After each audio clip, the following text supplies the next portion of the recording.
السلام علیکم ورحمۃ اللہ وبرکاتہ۔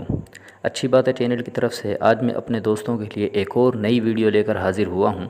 ویڈیو کو شروع کرنے سے پہلے اگر آپ ہمارے چینل پر نئے ہیں تو چینل کو سبسکرائب کر لیں اور بیل آئیکن کے بٹن کو دبا لیں تاکہ ہماری آنے والی ویڈیوز آپ تک پہنچتی رہیں۔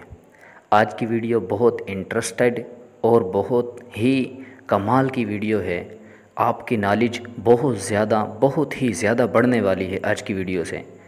بہت اہم اور بہت زیادہ، جتنا میں کہوں کہ اہم ہے اس سے کہیں ہزارہا گنا زیادہ اہم ہے، اس وجہ سے کہ آج جو ویڈیو میں بنا رہا ہوں یہ پتہ نہیں کتنی ہزاروں لاکھوں کتابوں کی ایک مجموعی شکل دی جائے، اس میں سے ایک چیز نکالی جائے، تو جو اس کا خلاصہ نکلتا ہے ہزاروں کتابوں کا، آج آپ کے سامنے وہ خلاصہ پیش کرنے والا ہوں۔ دھیان سے سنیے گا، توجہ رکھیے گا، انشاءاللہ آپ کو بہت فائدہ ہوگا۔ چلیے ویڈیو شروع کرتے ہیں۔ بسم اللہ الرحمن الرحیم۔ ایک اہل تشیع یعنی شیعہ نے اپنے مسلک کے اعتبار سے بڑے علمی گھرانے سے تعلق رکھتا تھا۔ اس کے پاس کافی معلومات بھی تھی۔ اس کے بقول میرے ان سوالات کا جواب کسی مولوی کے پاس نہیں ہے۔ وہ شیعہ کیا کہتا ہے کہ میرے پاس جو سوالات ہیں ان سوالوں کے جواب کسی بھی مولوی کے پاس نہیں ہیں۔ میں نے اس سے جب ملاقات کی تو اس کے ہر ادا سے گویا علماء سے یعنی علماء سے حتیٰ کہ صحابہ کرام سے بھی نفرت اور حقارت کی جھلک واضح تھی۔ میں نے میزبان ہونے کی حیثیت سے بڑے اخلاق سے انہیں بٹھایا۔ تھوڑی دیر حال احوال دریافت کرنے کے بعد گفتگو شروع ہو گئی۔ اس کا پہلا سوال ہی بزم خود بڑا جاندار تھا، اور وہ یہ کہ تم ابو بکر رضی اللہ تعالی عنہ کو نبی کا خلیفہ کیوں مانتے ہو؟ ہم تو ابو بکر صدیق رضی اللہ تعالی عنہ کو خلیفہ رسول صلی اللہ علیہ وسلم اس لیے نہیں مانتے کہ انہوں نے سیدہ کائنات خاتون جنت کو ان کا حق نہیں دیا تھا، بلکہ ان کا حق غصب کر لیا تھا۔ میں نے کہا ذرا کھل کر بولیں جو آپ کہنا چاہ رہے ہیں، اور اس حق کی وضاحت کر دیں کہ وہ حق کیا تھا۔ کہنے لگا وہ باغ فدق جو حضور صلی اللہ علیہ وسلم نے وراثت میں چھوڑا تھا۔ وہ حضور صلی اللہ علیہ وسلم کی صاحبزادی حضرت فاطمہ رضی اللہ تعالی عنہ کو ملنا تھا، لیکن وہ باغ انہیں ابو بکر صدیق رضی اللہ تعالی عنہ نے نہیں دیا تھا۔ یہ صرف میرا دعویٰ ہی نہیں بلکہ میرے پاس اس دعوے پر ہر مسلک کی کتابوں سے ایسے وزنی دلائل موجود ہیں جنہیں آپ کا کوئی عالم جھٹلا نہیں سکتا۔ یہ بات اس نے بڑے پر اعتماد اور مضبوط انداز میں کہی۔ مزید اس نے کہا کہ میری بات کے ثبوت کے لیے یہی کافی ہے کہ وہ باغ فدق آج بھی سعودی حکومت کے زیر تصرف ہے اور وہ حکومتی مصارف کے لیے وقف ہے۔ یہ اس بات کی دلیل ہے کہ آج تک آل رسول صلی اللہ علیہ وسلم کو ان کا حق نہیں ملا ہے۔ انہوں نے آل رسول صلی اللہ علیہ وسلم کے ساتھ یہ کیا ہو، ہم انہیں کیسے خلیفہ رسول تسلیم کر لیں؟ میں نے اس کی گفتگو بڑے تحمل سے سنی اور اس کا اعتراض سن کر میں نے پوچھا کہ آپ کا سوال مکمل ہو گیا یا کچھ باقی ہے؟ وہ کہنے لگا میرا سوال مکمل ہو گیا، اب آپ جواب دیں۔ میں نے عرض کیا کہ آپ حضرت صلی اللہ علیہ وسلم کے بعد پہلا خلیفہ کن کو مانتے ہیں؟ وہ کہنے لگا ہم مولا علی کو خلیفہ بلا فصل مانتے ہیں، یعنی حضرت علی رضی اللہ تعالی عنہ کو خلیفہ بلا فصل مانتے ہیں۔ میں نے کہا کہ عوام و خواص کے جان و مال اور ان کے حقوق کا تحفظ خلیفۃ المسلمین کی ذمہ داری ہوتی ہے، کسی اور کی نہیں۔ مجھے آپ پر تعجب ہو رہا ہے کہ آپ خلیفہ بلا فصل تو حضرت علی رضی اللہ تعالی عنہ کو مان رہے ہیں اور اعتراض حضرت ابو بکر صدیق رضی اللہ تعالی عنہ پر کر رہے ہیں۔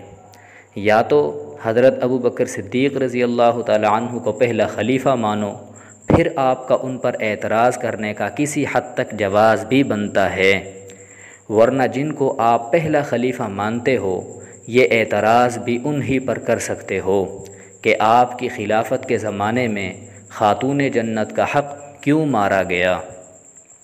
میری بات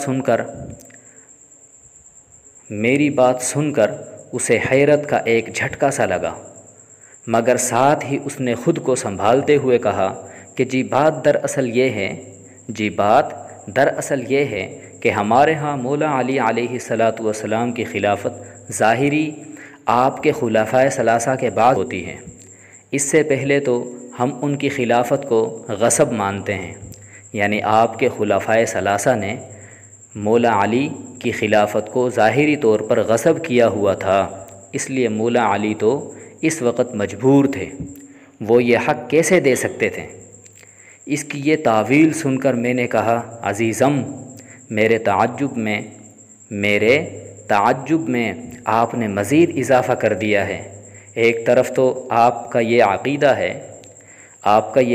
ہے کہ مولا علی مشکل کشا ہیں، عجیب بات ہے کہ انہی کے گھر کی ایک کے بعد دوسری مشکل آپ نے ذکر کر دی، یعنی ان کی زوجہ محترمہ کا حق مارا گیا، لیکن وہ مجبور تھے اور وہ مشکل کشا ہونے کے باوجود ان کی مشکل کشائی نہ کر سکے۔ پھر ان کا اپنا حق خلافت غصب ہوا، لیکن وہ خود اپنی مشکل کشائی بھی نہ کر سکے۔ یا تو ان کی مشکل کشائی کا انکار کر دو، اور اگر انہیں مشکل کشا مانتے ہو تو یہ من گھڑت باتیں کہنا چھوڑ دو کہ طاقتوروں نے ان کے حقوق غصب کر لیے تھے۔ دوسری بات یہ ہے کہ اگر بالفرض والمحال آپ کی یہ بات تسلیم بھی کر لی جائے کہ اصحاب ثلاثہ نے ان کی خلافت غصب کر لی تھی، اب سوال یہ ہے کہ خلفائے ثلاثہ کے بعد جب حضرت علی رضی اللہ تعالی عنہ کو ظاہری خلافت مل گئی اور ان کی شہادت کے بعد انہی کے صاحبزادے حضرت حسن رضی اللہ تعالی عنہ خلیفہ بنے، تو کیا اس وقت انہوں نے باغ فدق لے لیا تھا؟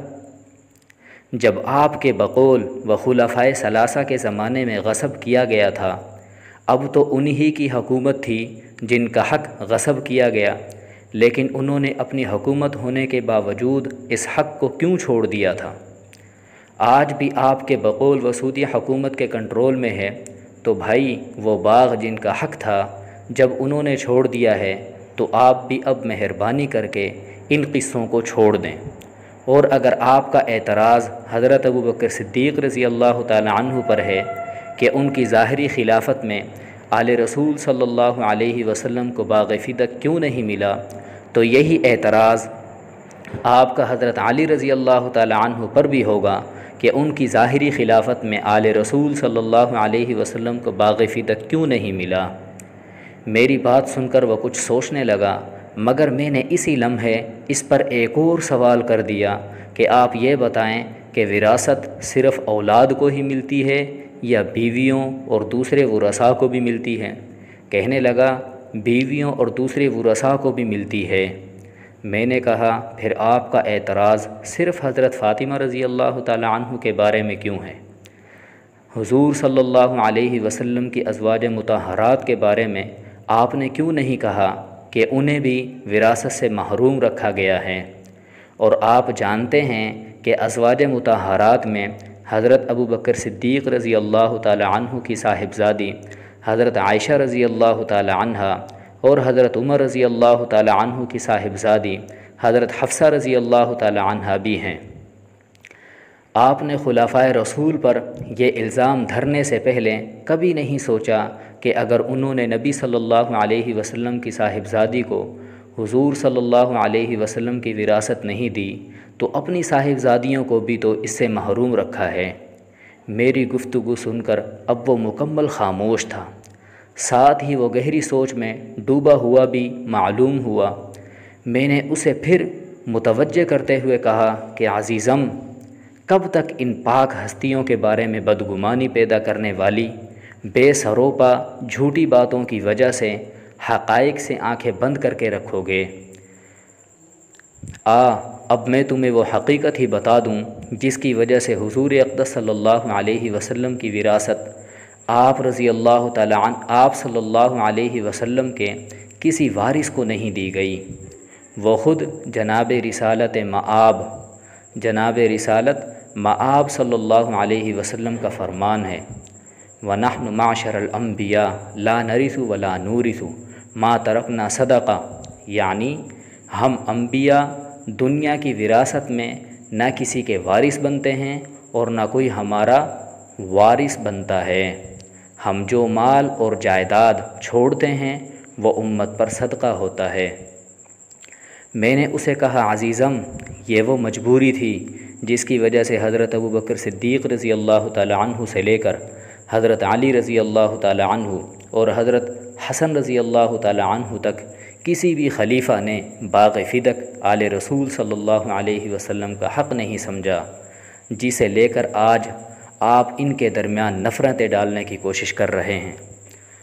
نوجوان اب میری گفتگو سن کر پریشان اور نادم محسوس ہونے لگا۔ پھر انتہائی عاجزی سے اس نے مجھے دیکھا اور گویا ہوا، آپ کا بہت بہت شکریہ، آپ نے میری آنکھیں کھول دیں۔ آج سے میں اس طرح کے اعتراضات کرنے سے توبہ کرتا ہوں۔ اب میں رب تعالی سے بھی وعدہ کرتا ہوں کہ آئندہ میں رسول اللہ صلی اللہ علیہ وسلم کے صحابہ رضی اللہ تعالی عنہم کے بارے میں اپنی سوچ کو مثبت بناؤں گا۔ میں نے اس نوجوان کو مبارکباد دی اور ایک محبت سے بھرپور معانقہ اور مصافحہ ہوا۔ پھر وہ نوجوان شکریہ ادا کرتے ہوئے چلا گیا۔ وسلام۔ منقول۔ میرے دوستوں اور بہن اور بھائیوں، جو یہ ویڈیو دیکھ رہے ہیں، یہ ایک لاجواب کالم ہے جو ہزاروں کتابوں سے زیادہ پرمغز مدلل مضمون ہے۔ براہ کرم اس کو اتنا پھیلا دیجئے کہ حق اور سچ ہر ایرے غیرے پر بھی واضح ہو جائے۔ لہٰذا آپ کی ایک شیئر سے یہ ویڈیو ہزاروں لوگوں کی زندگیاں بدل سکتی ہیں۔ اگر دوستوں کو ویڈیو اچھی لگی ہو تو ویڈیو کو لائک کریں، دوسروں کو شیئر کریں۔ جزاکم اللہ خیرہ۔